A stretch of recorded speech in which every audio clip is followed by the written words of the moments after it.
Hello, ഏവർക്കും നമസ്കാരം. ഞാൻ രോഹിത്താണ്. നമ്മൾ ഇന്ന് ജീവിക്കുന്ന 2026 കാലഘട്ടത്തിലാണ്.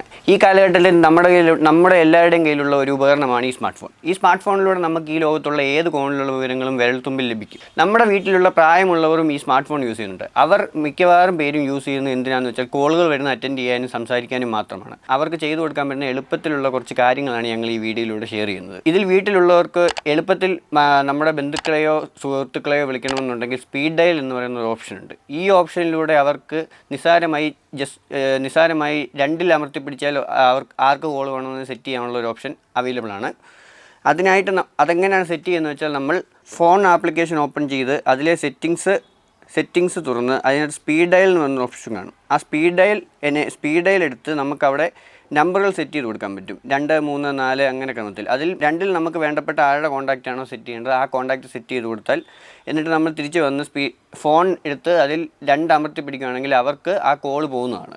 കാഴ്ച പരിമിതിയുള്ളവർക്ക് ഫോൺ യൂസ് ചെയ്യുമ്പോൾ പാടുവരുന്നത് അതിൻ്റെ ഫോൺ സൈസാണ്. ഈ ഫോൺ സൈസ് വർദ്ധിപ്പിക്കുന്നതിലൂടെ അവർക്ക് ആ ഫോൺ കാഴ്ച പരിമിതി മറികടക്കാൻ പറ്റും. അതിനായിട്ട് നമ്മൾ ഫോണിലുള്ള സെറ്റിങ്സ് ഓപ്പൺ ചെയ്ത് ഡിസ്പ്ലേ എന്ന് പറയുന്ന ഓപ്ഷൻ ഉണ്ട്. അവിടെ ചെന്ന് phone size and phone style എന്ന് പറയുന്നൊരു ഓപ്ഷൻ ഉണ്ട്. അതിൽ നമുക്ക് ആവശ്യാനുസരണം ഫോണിൻ്റെ സൈസ് കൂട്ടുകയും കുറയ്ക്കുകയും ചെയ്യാൻ പറ്റും. അടുത്തതായി വാട്സപ്പിൽ എങ്ങനെ വോയിസ് മെസ്സേജ് അയക്കാം. ഈ വോയിസ് മെസ്സേജ് എന്ന് വെച്ചാൽ ടൈപ്പ് ചെയ്യാൻ പാടനുഭവിക്കുന്നവർക്ക് എളുപ്പത്തിൽ മറ്റുള്ളവർക്ക് സന്ദേശങ്ങൾ അയക്കാനുള്ളൊരു മെത്തേഡാണ് വോയിസ് മെസ്സേജ്. വോയിസ് മെസ്സേജ് അയക്കാനായിട്ട് നമുക്ക് ആർക്കാണോ മെസ്സേജ് അയക്കേണ്ടത് അവരുടെ കോൺടാക്റ്റ് വാട്സപ്പിൽ ഓപ്പൺ ചെയ്ത് വലതുവശത്ത് താഴെ കാണുന്നൊരു പച്ച ബട്ടണുണ്ട്. പച്ച ബട്ടണിനെ അമർത്തി പിടിച്ച് നമ്മൾ നോർമലായിട്ട് സംസാരിച്ചാൽ മതി. എന്നിട്ട് ആ ബട്ടൺ നമ്മൾ കൈ റിലീസ് ചെയ്യുമ്പോൾ അവർക്ക് ആ മെസ്സേജ് ലഭിക്കും. പിന്നെ വാട്സപ്പിൽ നമുക്ക് എളുപ്പമായിട്ട് മറ്റുള്ളവർക്ക് നമ്മുടെ വീടിൻ്റെയോ അല്ലെങ്കിൽ നമ്മൾ നിൽക്കുന്ന ലൊക്കേഷൻ അയച്ചു കൊടുക്കാനുള്ള ഒരു മെത്തേഡുണ്ട്. അത് എങ്ങനെയാണെന്ന് വെച്ചാൽ, വാട്സപ്പിൽ നമുക്ക് ആർക്കാണോ ലൊക്കേഷൻ അയക്കേണ്ടത് അവരുടെ കോൺടാക്റ്റ് ഓപ്പൺ ചെയ്യുക. അതിൽ താഴെ പേപ്പർ ക്ലിപ്പ് പോലെ ഒരു ചിഹ്നമുണ്ട്. ആ ചിഹ്നത്തിൽ പ്രസ് ചെയ്യുമ്പോൾ അവിടെ ലൊക്കേഷൻ എന്ന് പറയുന്ന ഓപ്ഷൻ ഉണ്ട്.